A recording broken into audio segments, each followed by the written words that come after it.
Perkenalkan, nama saya Leonali Putri dengan NIM 23121070204. Hari ini Jumat 23 Mei 2025 saya mengerjakan ujian International Marketing.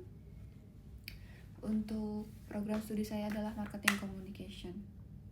Jadi untuk ujian kali ini kita dimandatkan untuk sebagai manajer salah satu merek terkemuka yaitu Kremes, di mana penyesuaian tarif yang dilakukan oleh Trump yaitu Amerika Serikat, serta pembocoran informasi tertentu yang dilakukan oleh oknum-oknum atau influencer-influencer dari China.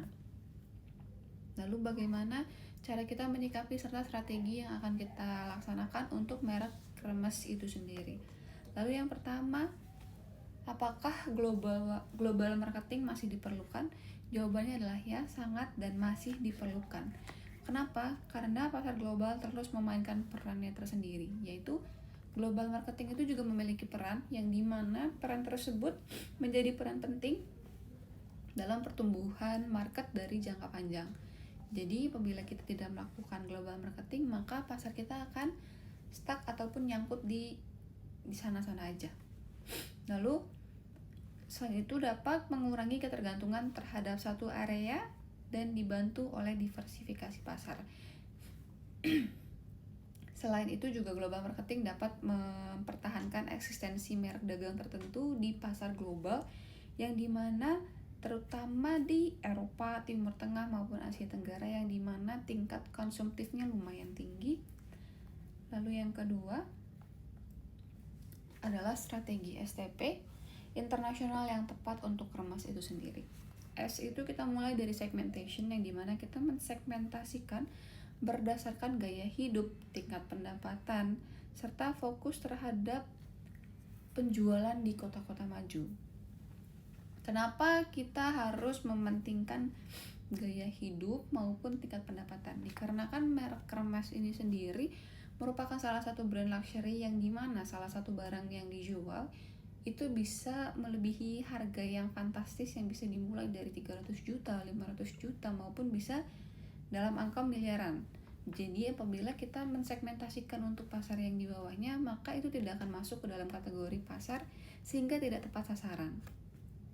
Lalu kita dapat melihat dari pendapatan per kapita dari suatu negara tertentu yang dimana kita dapat mensegmentasikan dari pembeli dari negara-negara tertentu yang memiliki pendapatan yang lumayan besar, seperti contohnya dari Swiss, dari Amerika, dari Singapura yang memiliki pendapatan yang luar biasa tinggi sehingga sesuai dengan barang yang kita jual, value yang kita jual, seperti itu. Lalu untuk kedua dari T itu sendiri merupakan targeting, yaitu dimana kita dapat menargetkan dua aspek, demografi maupun geografis.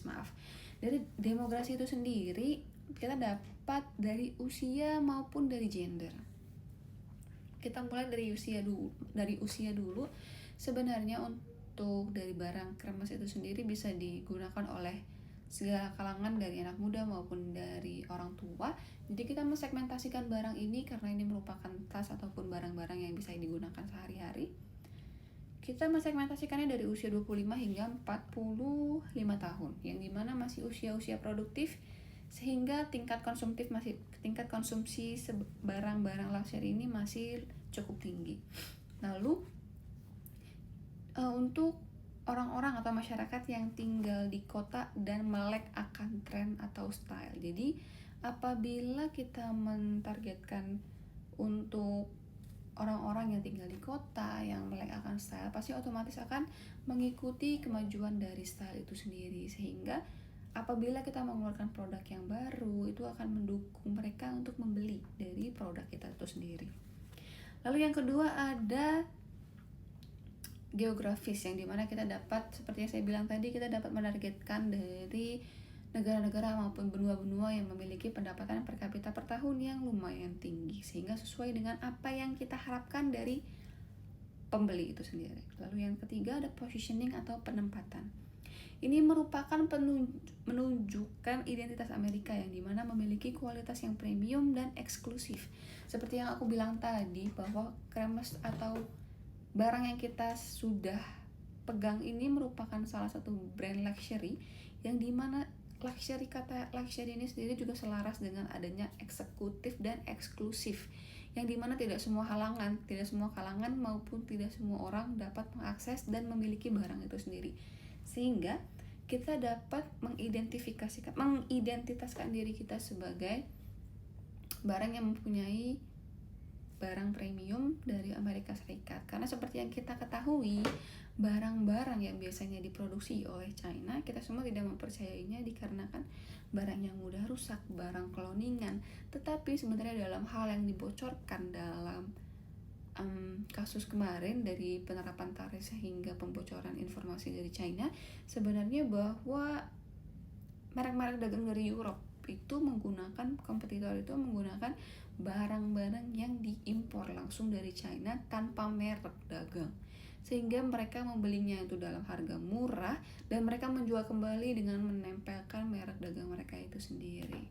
Hal itulah yang kita harus memikirkan strategi yang tepat untuk pemasaran barang kita di pasar global atau global marketing. Lalu ada strategi global marketing mix yang tepat. Terdapat produk, price, place, dan juga ada promotion. Kita bahas dulu untuk yang produk.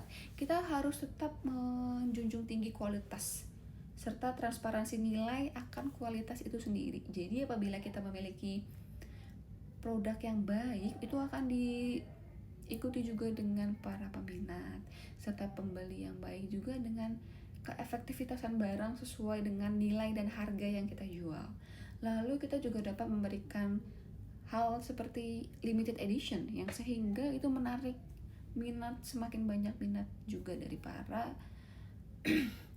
pembeli maupun konsumen. Lalu kedua, untuk price, seperti yang kita ketahui bahwa semua orang pasti memiliki harapan yang sangat tinggi apabila mereka membeli suatu barang dengan harga yang tinggi. Jadi apabila kita membandrolkan barang sesuai dengan kualitasnya, itu juga akan diikuti dengan harga yang pasti bombastis, sehingga kita juga harus tetap memaintenance atau memelihara serta meningkatkan kualitas ataupun quality control dari produk itu sendiri. Jadi kita tidak boleh menyepelekan hal tersebut. Kita juga tidak boleh menerapkan diskon maupun voucher, diskon, cashback seperti yang dilakukan merek-merek lain, karena brand kita adalah brand luxury yang luar biasa luxury, sehingga apabila kita menerapkan hal tersebut, itu akan menurunkan citra sehingga menurunkan harga jual serta peminat dari barang yang kita jual. Lalu untuk place, kita juga dapat terfokus kepada penjualan internasional sehingga dapat menggali seluruh masyarakat yang memiliki selera maupun ketertarikan kepada barang-barang luxury dari Kremes itu sendiri. Seperti itu. Lalu untuk promotion, kita bisa fokus meningkatkan identitas kita sendiri, menguatkan identitas serta melakukan promosi seperti Fashion Week maupun fashion show, yang dimana kita menggunakan KOL ataupun model-model yang luar biasa yang sesuai dengan identitas dan karakter brand Kremes ini sendiri. Jadi selain kita mempromosikan barang, kita juga mempresentasikan dan mengimplementasikan dari brand kita sendiri. Sekalian mengenalkan apa sih sebenarnya Kremes itu, apa sih yang sebenarnya kita jual selain barang. Kita juga menjual identitas. Seperti itu.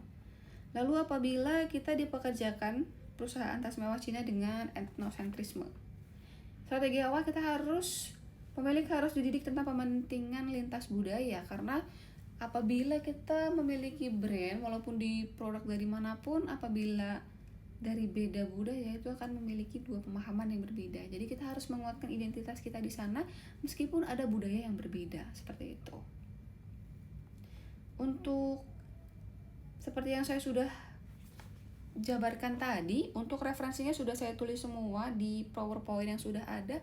Mungkin sekian dari presentasi saya hari ini. Terima kasih.